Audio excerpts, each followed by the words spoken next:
welcome back to another video. Today we will be reacting to the top 10 most deadliest natural disasters in history, part 2. So let's go.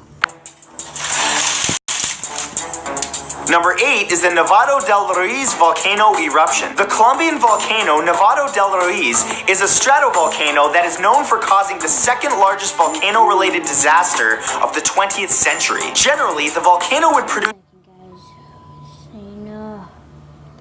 plinian eruptions, which are columns. Jeez, this seems stupid. I'm sorry, guys.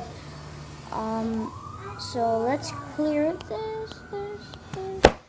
Sorry, guys. This thing is being a little of gas and volcanic ash. Not controlling your mind, trying to keep you as a working zombie cog in a system that's just making rich man richer. What? Number 8 is the Nevado del Ruiz volcano eruption. The Colombian volcano Nevado del Ruiz is a stratovolcano that is known for causing the second largest volcano-related disaster of the 20th century. Generally, the volcano would produce plinian eruptions, which are columns of gas and volcanic ash that extend into the atmosphere. But on November 13th of 1985, the volcano turned ugly and produced an enormous pyroclastic flow that buried and devastated the town of Armero in Tolima. Known as the Armero tragedy, the massive pyroclastic flow combined with a huge mud flow buried the town, causing the death of 25,000 people. Much of it could have been avoided because of early warning signs, but the concerns were dismissed as too alarmist and nothing was done to avoid the tragedy. You know, if you think about it, you really can't blame them for not panicking or even listening to the warnings. I mean, they live next to a volcano. After a while, the threat of living next to a potential imminent danger source, the shock and awe of it kind of goes away, so, you know, not their fault, really. Number 9 is the North Korean famine. North Korea is known as a perfectly normal place where nothing weird ever happens, and it's led by a super cool dude in a stellar jumpsuit, so it's surprising that the country would ever face a disaster of any kind.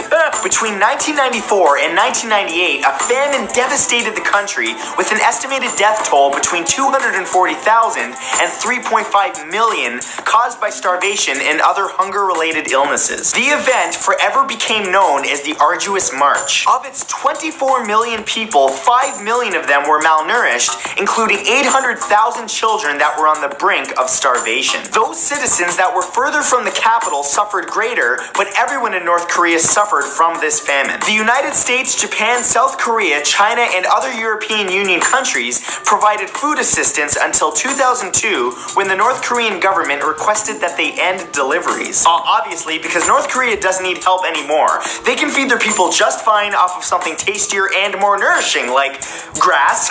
And number 10 is the New Zealand earthquakes. In 2011, New Zealand was hit with a magnitude 6.3 earthquake that hit the country so hard that it became one of the nation's deadliest peacetime disasters. Targeting the second largest city, the disaster killed 185 people, with 238 people reported missing and 168 patients treated for injuries. Causing an estimated $16 billion in damage, the Christchurch and the Central Canterbury Church were completely devastated. And to add insult to injury, the disaster came just 6 years after a previous 7.1 magnitude quake that also hit Canterbury. Much has been done in the years since then to help rebuild what was destroyed, with repairs to damaged homes costing more than $1 billion.